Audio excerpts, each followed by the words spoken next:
Hi, everyone, and welcome to the Child Anxiety Fact Podcast. My name is Dawn Friedman, and I'm the owner of Child Anxiety Support, a membership for parents of anxious kids.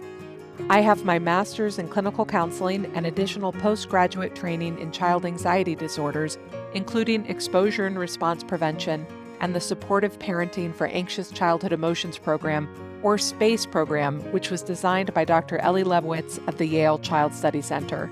I'm also certified in infant-toddler mental health. FACT stands for Frequently Asked Questions, and each week I'll be answering your questions about childhood and teen anxiety. Let's get started. This week's question is, how do I handle child anxiety meltdowns?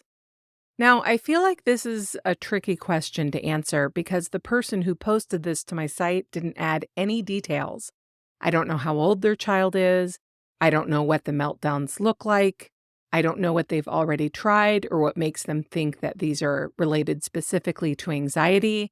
At first, I was just going to skip answering it, but then I thought, hey, this is an opportunity to do a deep dive into tantrums, meltdowns, and anxiety. I've mentioned before that the families who reach out to me are often coming because their child's behavior is getting too difficult, and often that behavior is including tantrums or meltdowns. A meltdown is when a person, not just a child, becomes overwhelmed emotionally, or they have sensory issues and are becoming overwhelmed, and their brain just kind of short circuits. A meltdown is different than a tantrum, although they can be difficult to tell apart because they can look so similar. And the difference has to do with capability and development and expectations.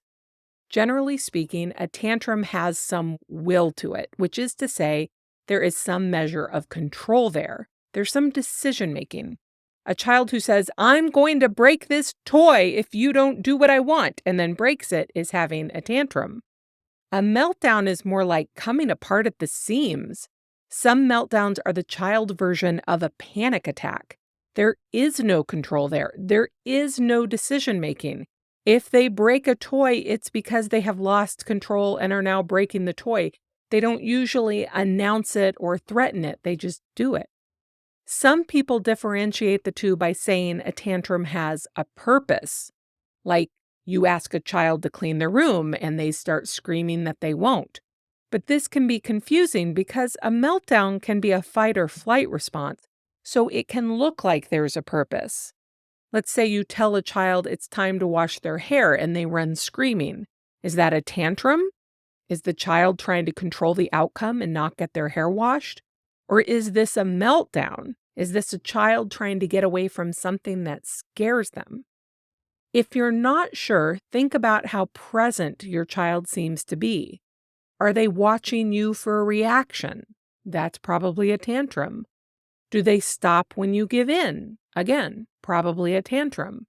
Are they trying to bargain with you, plead their case, argue? Tantrum. A child who can't seem to hear you or isn't recognizing their surroundings is likely in sensory overload, and again, that's a meltdown.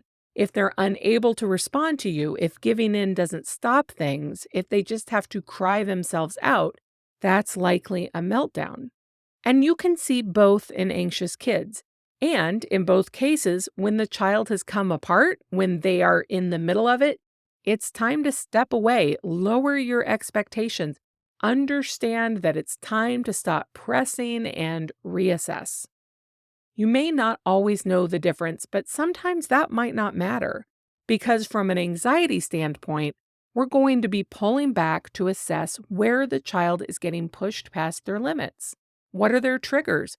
When do things fall apart? I always recommend that families make a map or a detailed narrative of what happened, and it includes what else was going on that day. I like them to pick a particular incident to make this easier. Instead of saying, "He always falls apart when it's time to go to school," I think it's much more helpful and illuminating to say, "Let's look at last Tuesday when he fell apart before school," and then write everything down. What happened before? What happened during? What was the weather like? What else was going on? Who else was involved? And what was that person's mood like? Because tantrum or meltdown We know what we've been doing isn't working, and now we need to figure out what to change. One thing that I think we need to remember is that when a child is falling apart, it's their way of saying, I cannot do this.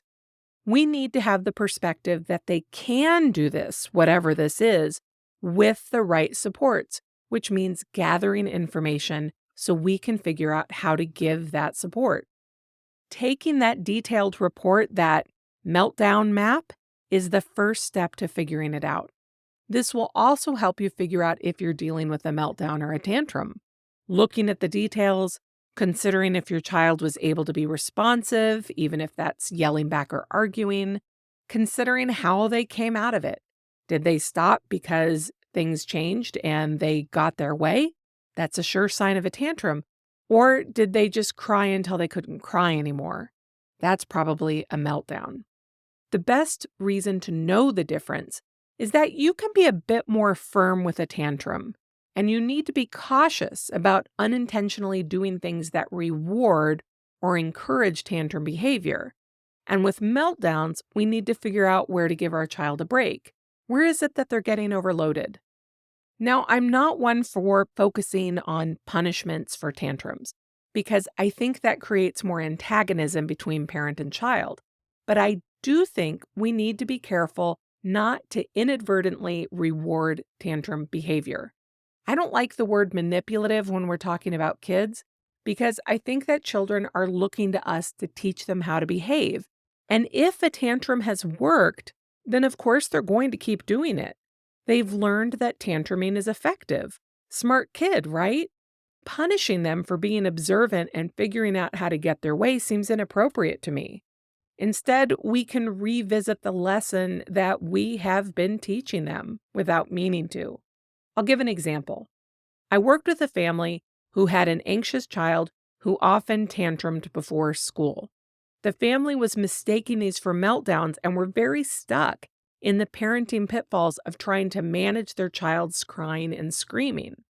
What would end up happening is the family would be late to school every day, and a parent would have to walk them in and hand them off directly to their teacher.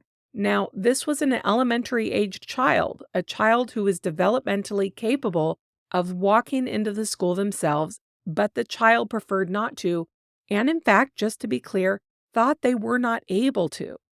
See, the child's anxiety was very real. They had separation anxiety and hated to leave their parent. It was getting harder and harder for the parent to get them to school every morning. And the child's tantrums, far from being manipulative, were what the child thought they needed to do in order to get their parent to walk them into school. Everybody was trapped. The parent was trapped, and the child was trapped too. For this particular child, the family had to get some help. It wasn't like they could just say to them, hey, quit crying, quit screaming, quit making a fuss, and just go to school, because that didn't acknowledge how trapped the family was in the pattern. The child really thought they had to cry and scream so they could avoid going into the classroom alone. The parents often tried to get the child on the bus, and the child would kick and scream, and the parents would not put them on the bus. So the child learned, I need to kick and scream so people take my anxiety seriously.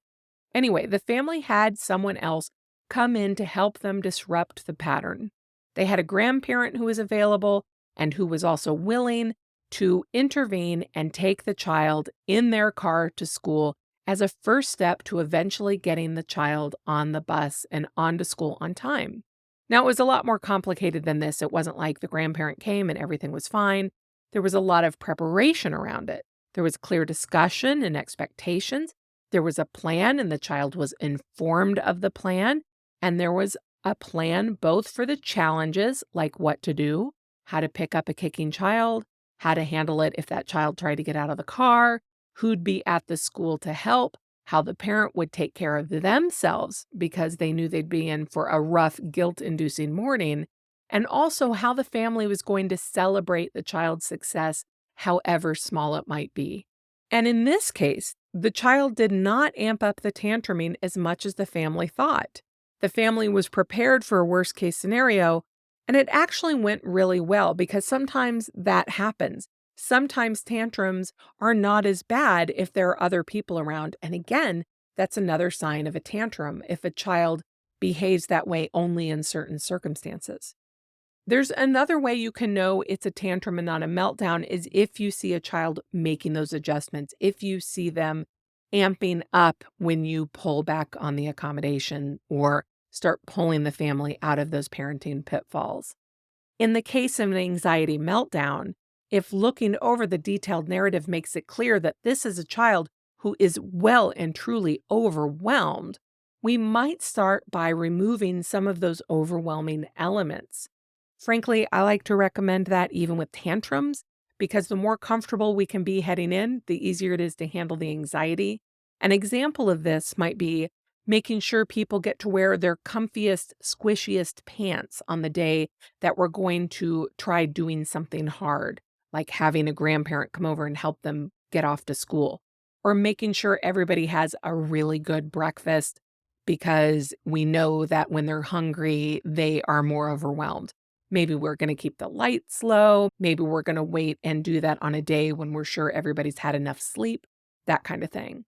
But basically, meltdown or tantrum, it is our child communicating with us, and it's up to us to figure out what they're saying and how we want to respond.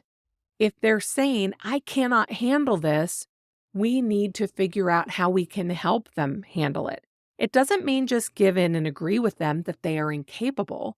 Even with meltdowns, where there is very real overwhelm and not just the child's perception of overwhelm, with help and appropriate intervention, we can get them closer to doing the hard things.